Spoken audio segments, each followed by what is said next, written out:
Hello, Fiedelbogen here, to my fellow workers in the vineyard worldwide. Greetings! In today's talk, I shall enlarge upon the theme of activism versus agitation. There is a difference between these things, you know. However, they are both necessary to the business at hand. Now, I am not personally involved in activism for men's issues, or not much anyway. In fact, I am an agitator and not an activist.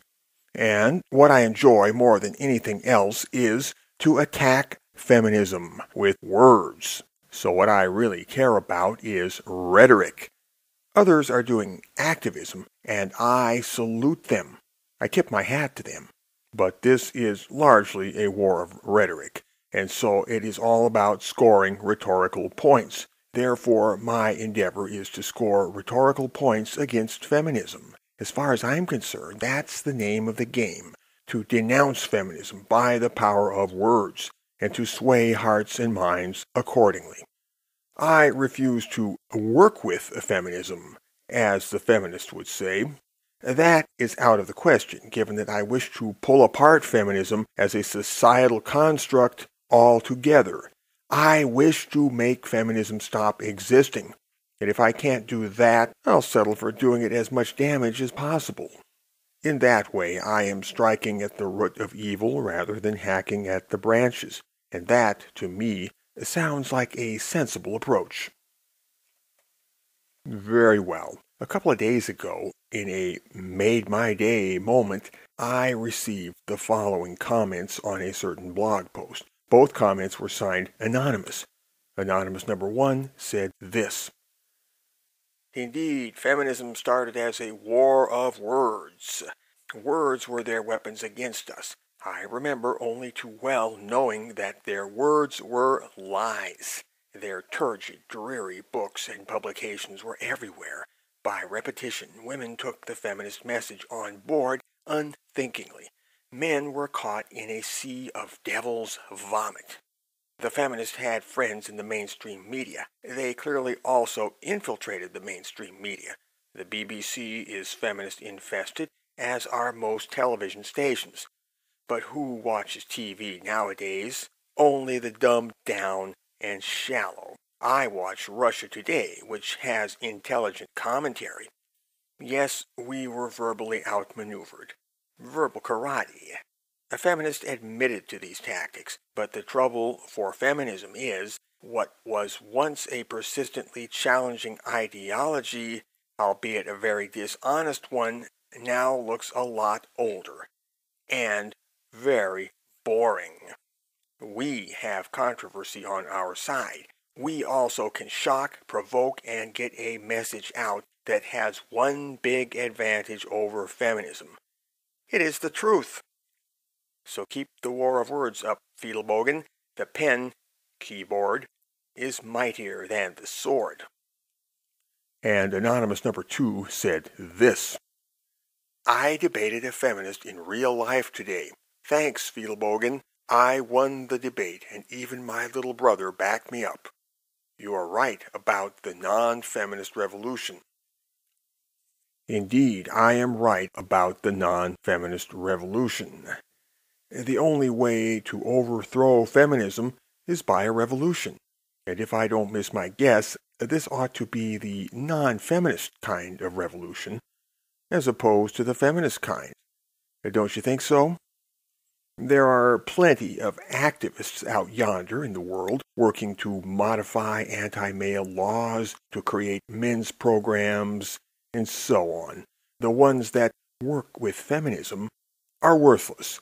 So I am happy to report that many of them are not working with feminism. Take the SAVE organization, for example. The fact that this fine, upstanding lobbying group was listed as a hate movement alongside of yours truly by the Southern Poverty Law Center is proof positive that they are not working with feminism.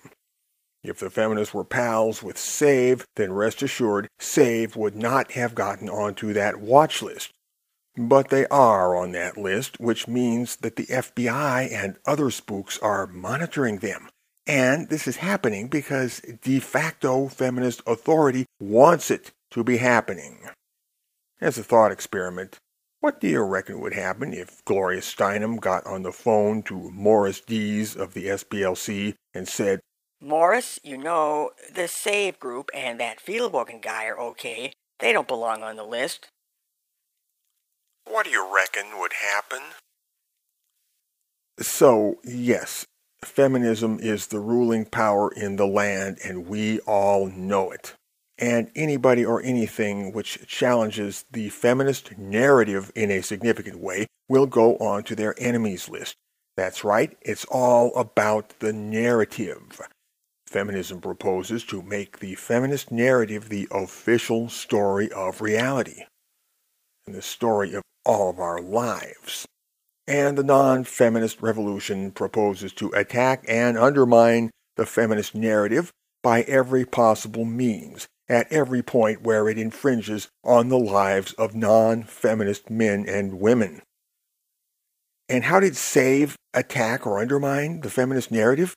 It did so by challenging the morality of the VAWA legislation and proposing a scrupulously fair-minded alternative. The SAVE people merely wanted to purge ideologically based anti-male bias from the existing VAWA and to pass a new package that would even-handedly help whoever needed help, with no prior assumptions about the sex of the people involved. In other words, a non-sexist, hence non-feminist, measure. But if their project succeeded, it would be a torpedo strike midships to the feminist narrative. Indeed it would. Patriarchy theory and all that pertains to it would be politically compromised. And that is why the feminist powers that be have attacked the SAVE group with a vile slander that millions of so-called liberals will sop up uncritically. You know the people I'm talking about, the stooges, the ones who respond dogmatically to certain shibboleths. Useful idiots are called useful for a reason.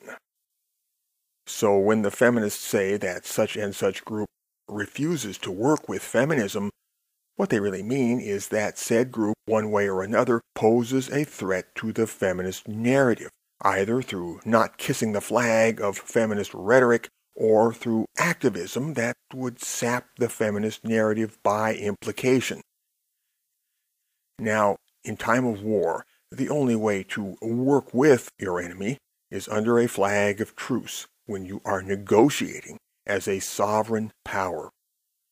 We non-feminist men and women, as a sovereign power, are mostly willing to work with feminism in this way, but none other. For the only other way to work with feminism is to collaborate with the feminist narrative and effectively become a feminist yourself. And that is precisely what the feminists are demanding. So in the end, it is the feminists who refuse to work with people other than themselves. That is, they refuse to negotiate with non-feminist men and women. Very well. The enemy will not negotiate, and so the war drags on. And that war, as I have made clear elsewhere, is very much a war of rhetoric, or as my recent commenter called it, a war of words. No, we don't all belong to the activism section of the non-feminist revolution.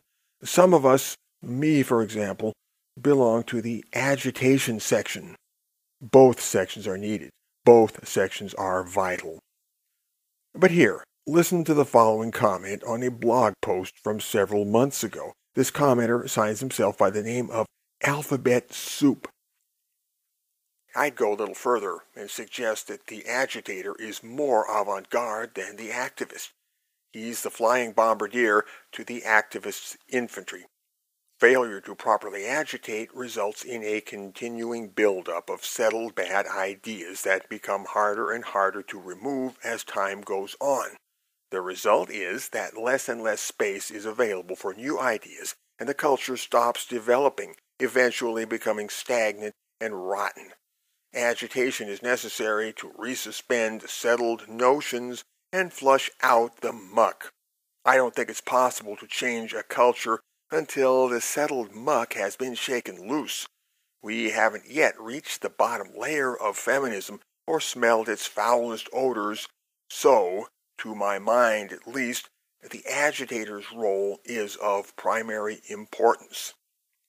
Yes, the settled muck of bad ideas within a culture can build to a frightening depth and solidify as hard as rock.